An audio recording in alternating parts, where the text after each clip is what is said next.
Ladies and gentlemen, this is internet personality Vangelus, here with coverage of the perhaps infamous VF100's VF-25F Alto Custom Messiah. This was provided by HLJ. To start things off, let's just look at the incredibly thick box. This thing was a lot bigger than I expected it to be, and all the photos make this look like a really cool bit of toy.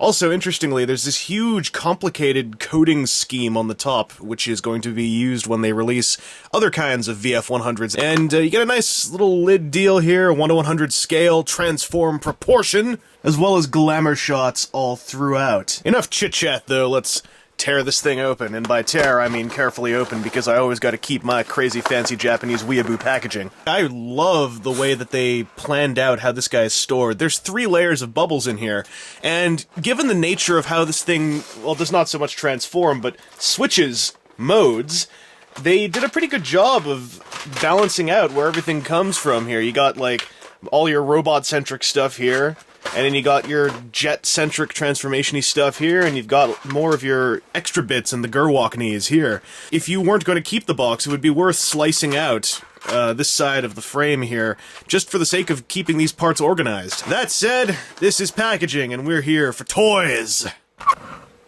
The robot mode is quite sleek, quite clean, and a rather pleasant shade of white. I would dare say this is actually a really nice companion piece to Robot Damashi's. He's just about the same size, and of a similar finish. Although, dramatically speaking, while this looks okay, he is a VF100's, and their whole big selling point is that they are 1:100 scale, so for the purposes of a proper scale comparison, here he is with the 1:100 Altizen, and 1:100 Wing Zero Custom HG kit I built in high school and then threw in a box and forgot about. This does get across that the VFs are generally of the smaller parts of the super/real robot family. It's also decently posable, although I kind of wish it had a double-jointed elbow. The sculpting is there for a second joint, but the elbow only has the one point of articulation. He also has a very odd waist joint because it's actually facing forward, but it does the job pretty decently. And he's got a nicely ambulant neck, and his legs have a pretty good double joint. Now, this guy, due to the nature of how he transforms, you might think he would feel pretty rickety. And he does actually feel rather rickety, but only rather rickety. There's very few parts that will actually fall off of this guy. The only real one to point out would be these flaps on his hips. They're ball-jointed, and they like to fall off. Everything else is pretty solid, although I do wish his feet were a bit less wobbly. It's clear they were intended to kind of lock in place via friction, and it just didn't really turn out here. But all that aside, this guy's posability is quite solid, and a lot better than I expected. I thought this guy was going to be falling apart in my hands constantly. As for accessories, he's got 3 extra pairs of hands, a knife, and 2 guns. The guns are basically the closed form and the open form of his rifle. Sadly, the closed form is kind of bent. I've heard this is extremely common, and sadly, I just haven't had the interest to try to fix it. His knife, unfortunately, as far as I can tell, doesn't store anywhere on the robot mode, although I would have been surprised if it did, because it's kind of big to fit into his little shield thing like I've seen the DX do. Now, his 3 pairs of hands are 1 pair of hands for holding the knife, 1 pair of hands for holding guns, and a pair of hands that are actually meant for the transformation, but as a rather pleasant side effect also allow him to salute. Swapping the hands is also not that hard. Again, I thought this was going to be a case of working with extremely finicky parts that would just crumble underneath the power of my mighty man-child fingers. But everything's quite solid. The plastic used is a fairly dense ABS-y blend. The joints, though, they can be a little bit loose because they are ball joints, and they aren't big ball joints. They're kind of small ball joints. I would actually say that this robot mode alone is worth buying him for as a sort of surrogate robot Damashi. I would have said that, but there is now a robot Damashi of this guy out. So that aspect of giving you a reason to buy him has kind of been nullified. That said, though, the robot mode is easily one of the most effective parts of this guy as far as a playable toy goes. This line does allow for the classic Kawamori-designed transformations to occur. However, it does so via a few minor contentions. I'm saying all this now before I go into it because I want to just clear this up immediately. This guy does not actually really transform. He shifts between modes and allows for you to display this toy in Fighter, Gerwalk, or Robot mode. I guess I could say Battroid mode, but I always feel kind of like a silly English talker when I do that. I'm not sure why. The reason why I say it does not really transform is that there are parts of this body that do transform. In fact, a fairly impressive number, all things considered.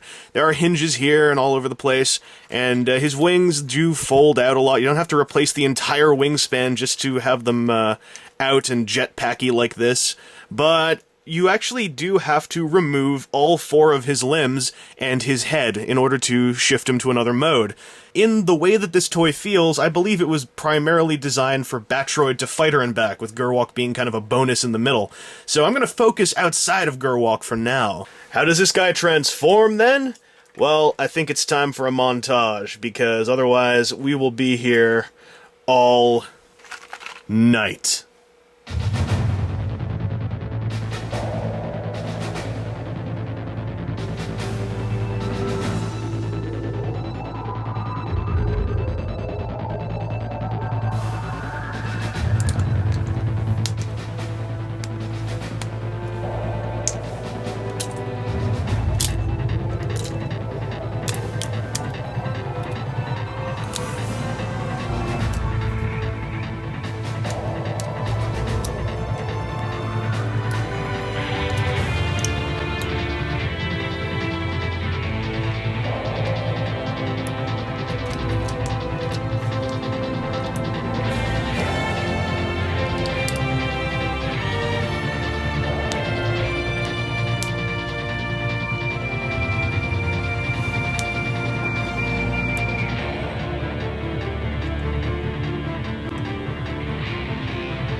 It really was that much work. What you get as a result, though, is an extremely sleek and terribly sexy jet mode.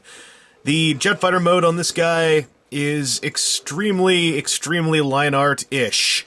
I'm not sure if it's line art accurate, because I don't really study that kind of thing, but as far as I understand, the nightmarish process you just witnessed was entirely to avoid having any kind of exposed hinge here, any kind of strange proportions to allow for the robot mode.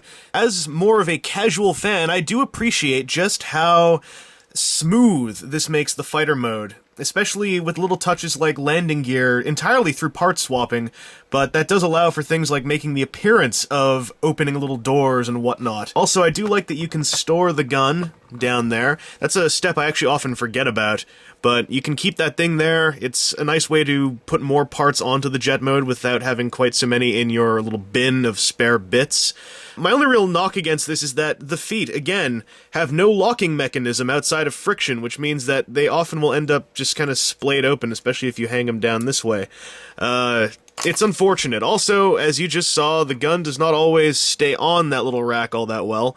The whole point of this guy was to do 1:100 scale without suffering too much for it. And I'm not sure if the sacrifices to the quote-unquote transformation are worth it. While I could have dealt with having hinges there, these are not hard at all to swap, but having to remove these two little antennae to pop this recessed headpiece in or back out is not really cool. I think that could have been done a little bit better, or at least a little bit differently, especially since there's still hinges here. This could have slid out more or something like that. Also, the number of parts you swap here, while I do understand this part swapping, and I understand maybe the nose cone swapping, I feel like some mechanism could have been put in there in place of one of these three components. And I only say this because there are still folding mechanisms throughout here and in the wings and such.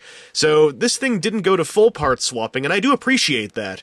But I do feel like perhaps it got carried away. A lot of the parts that look like they'll fall off actually typically don't. These little fins here are quite solidly in. The arms here, since they peg into the legs, that makes this whole assembly incredibly solid. This thing is a lot more solid than it would sound at the concept stage. The arms also held in place quite well with the shield since it goes over the hands, although there are times where I feel like, given that these hands are almost entirely to facilitate the transformation, it might have been better to just leave them off and use that part of accessory count for maybe some more components built into here. I'm not sure. I fully understand that this item is intending to forego perfect transformation and embrace that foregoing of perfect transformation.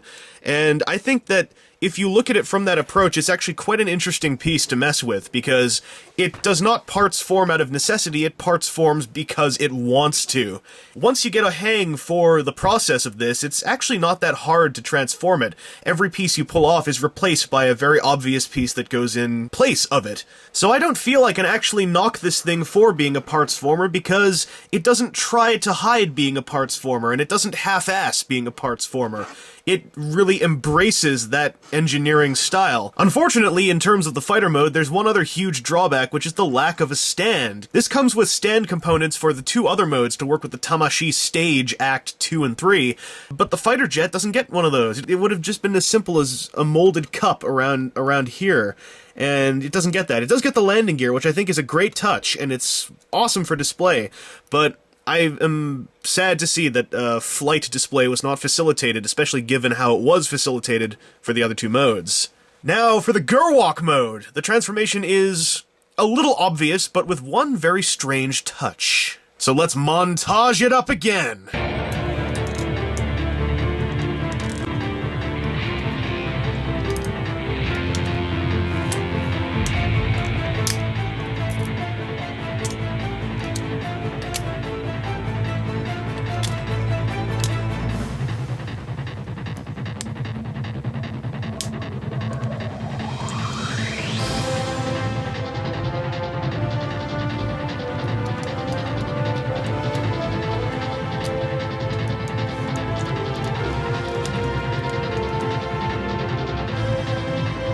Now this mode has a clear connector piece for the Tamashii Stage series of stands, and it really needs it. This thing does limit the leg posability quite a bit. It locks the legs basically in their swiveled position.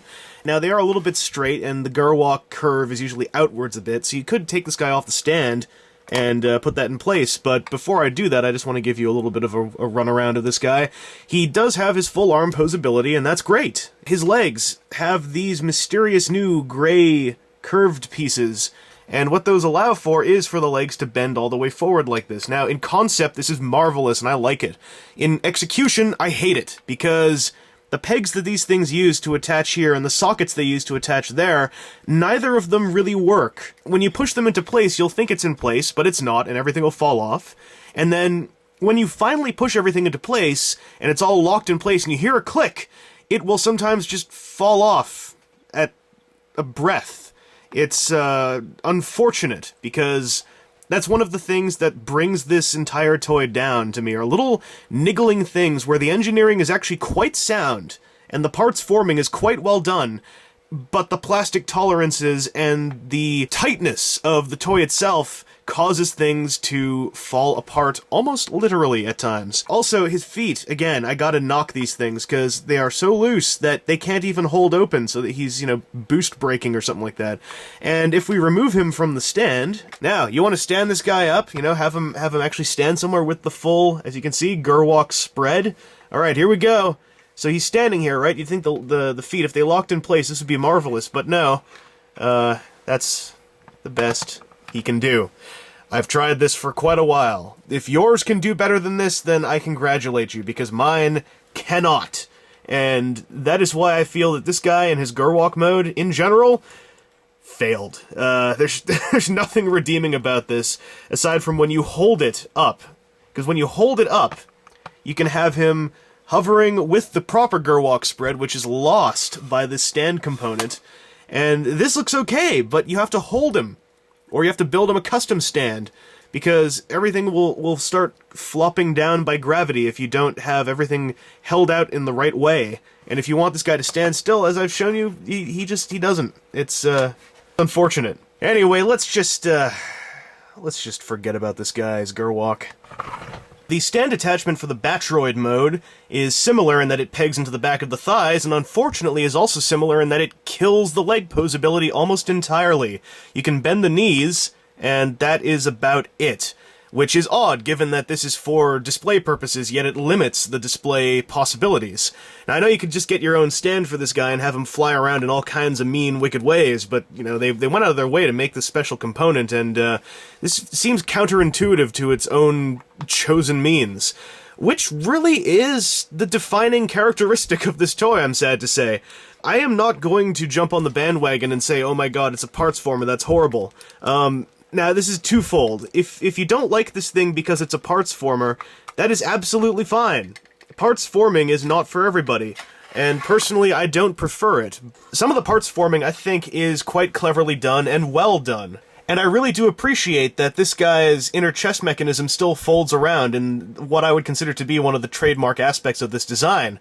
Unfortunately, there are just some parts here where I feel that the swapping of bits was getting carried away, is the best way I could put it. There are several components that I think were unnecessary. One of those being this gray spacer piece in here that keeps his crotch out.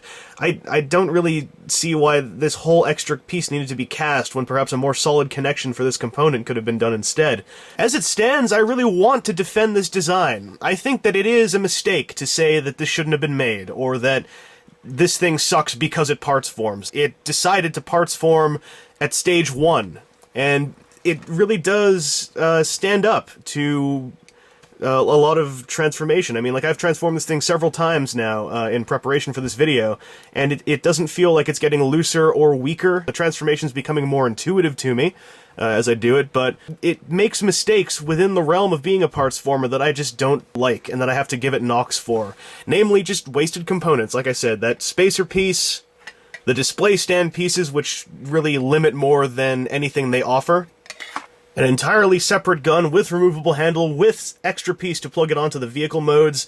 Again, I think that this gun could have just been made to fold up, and perhaps just you could extend the handle out to plug into the bottom. And the straightened hands, which almost entirely are meant to plug into this. Only since this parts formed, surely there could have been a simple peg mechanism used between this and the sockets already in the wrists. So really, this toy is effective to a degree, but if you take into account what it's meant to do, it still screws up in a lot of places. Enough places for me to say it's not really worth buying. You do get your money's worth in parts alone, but there are so many small engineering mistakes and so many aspects of simple luck in plastic tolerance. Namely, whether or not you're lucky enough to get these to seat themselves solidly and correctly without too much hassle. In my case, it is torturous to do so. Overall, this is not really a toy I would recommend to anyone, especially since it's around $50, and you can get either a fully functional model kit for a bit cheaper, or a really apparently awesome large Chogokin version of this design for a nominal fee, but a fee that's worth it. Who do I think should buy this? I think aficionados of Macross and this design who really care more about the proportions than anything else, and who do not want a fun transforming toy. you would find something in this. Or if you're really a stickler for the 1 to 100 scale, you'd find something in this. Anyway, this has been Internet Personality Vangelus. I hope that this review was informative to you in some way. I hope that I've shown you an example of the degree of process behind this figure, and I hope that you do understand that while I think that this is a viable means of toy release, it needs to be worked on. It really, really needs to be worked on.